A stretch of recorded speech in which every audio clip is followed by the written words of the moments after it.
நான் இங்கே வரும்பொழுது ஒரு பௌர்ணமி, அந்த பௌர்ணமி அன்னைக்கு வந்து 64 வகையான அபிஷேகத்தை நான் பார்த்துக்கிட்டு இருந்தேன். அப்போ எனக்கு மனசுக்கு நிறைவாக இருந்தது, திருப்தியாகவும் இருந்தது. இங்கே வந்து பக்தர்கள்லாம் காவடி ஆடுறதெல்லாம் நான் பார்க்கும்போது நான் சொர்க்கத்திலே இருந்த மாதிரி ஒரு ஃபீல் எனக்கு கிடச்சிது. இது நான் பார்த்துக்கிட்டே இருக்கும்போது நிறைய பேர் வந்து கீழே அம்மாவை பார்க்க போகிறோம், அம்மாவை பார்க்க போகிறேன்னு சொன்னாங்க.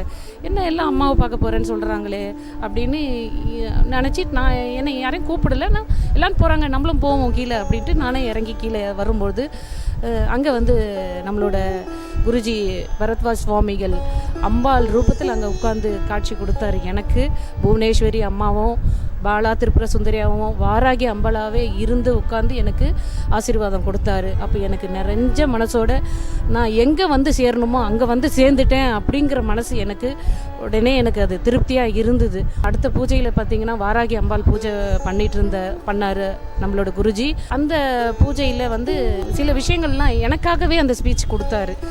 அவர் கொடுத்த ஸ்பீச் வந்து இருக்கிற இடத்துல வந்து எல்லா ஒரு தெருவில் இருக்கும்போது அக்கம் பக்கத்தில் இருக்கிற பற்றியெல்லாம் பேசாதீங்க, அதை அவங்கள பற்றிலாம் நம்ம பேசக்கூடாது, எது பேசினாலும் நம்ம வந்து நம்ம உண்டு நம்ம வேலை உண்டுன்னு போயிட்டே இருக்கணும், இல்லாட்டா அதுவே நம்மளுக்கு வினையாக மாறிடும் அப்படின்னு அவர் சொன்னார். அதுக்கு அடுத்தது பார்த்திங்கன்னா அடுத்த ஒரு வாராகி பூஜை அதே அபிஷேகங்கள் நடந்தது.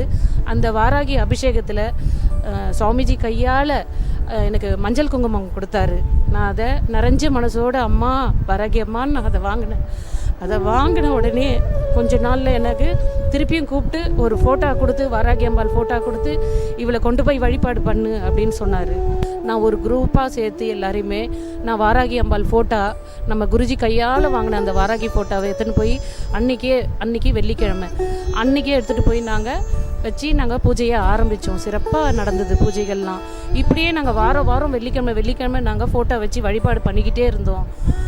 அந்த வழிபாடு இன்றைக்கி என்னோடய மனசில் வந்து ஏன் இப்படியே நம்ம ஃபோட்டோவே வச்சு பண்ணிகிட்டு இருக்கோமே, 6 மாதம் ஆயிடுச்சு, நம்ம ஒரு சிலையாக வைக்கலாம் அப்படின்னு சொல்லிட்டு நான் இன்றைக்கி அம்பாளுக்கு எல்லாருக்கிட்டையும் சொல்லும் போது வைக்கலாம் அப்படின்னு எல்லாருமே எங்கள் குரூப்பில் ஊர் மக்கள் எல்லாருமே பூஜையில் கலந்துக்கிட்டு இருக்கோம். எல்லாருக்கிட்டையுமே கருத்து கேட்கும்போது செய்யுங்க, சிலையாக வைங்கன்னு சொன்னாங்க. நான் உடனே வந்து குருஜிக்கிட்டே சொன்னேன், சாமிஜி இந்த மாதிரி சிலையாக வைக்கணும்னு நினைக்கிறோம் சாமிஜி, நீங்கள் என்ன சொல்கிறீங்கன்னு கேட்கும்போது தாராளமாக சிலை வையுமா. அதே மாதிரி குருஜியும் இங்கே அன்னைக்கு நாங்கள் ரெஜிஸ்டர் பண்ணி வைக்கிற அன்னைக்கு இங்கே பீடத்தில் பஞ்சமி அன்னைக்கு வாராகி அம்பாளுக்கு யாகங்கள் நடந்துக்கிட்டு இருக்கு. அவரோட ஆசீர்வாதத்தோட அன்னைக்கு யாகத்தில் எங்களோட கோயிலில் எனக்கு எந்த பிரச்சனையும் இல்லாமல் அம்பாளை வைக்கணும்னு குருஜி இங்கேருந்து யாகத்துலேருந்து எனக்கு மனசார வாழ்த்தி எனக்கு ஆசீர்வாதம் பண்ணிக்கிட்டு இருக்காரு. நான் அங்கே வச்சுக்கிட்டு இருக்கேன். ஊரே கூடி நின்று என்னையும் என் குடும்பத்தையும் ஆசீர்வாதம் பண்ணாங்க. அதை நான் கண்குளிர பார்த்தேன். உன்னோட சந்ததிகள் நல்லா இருக்குமா.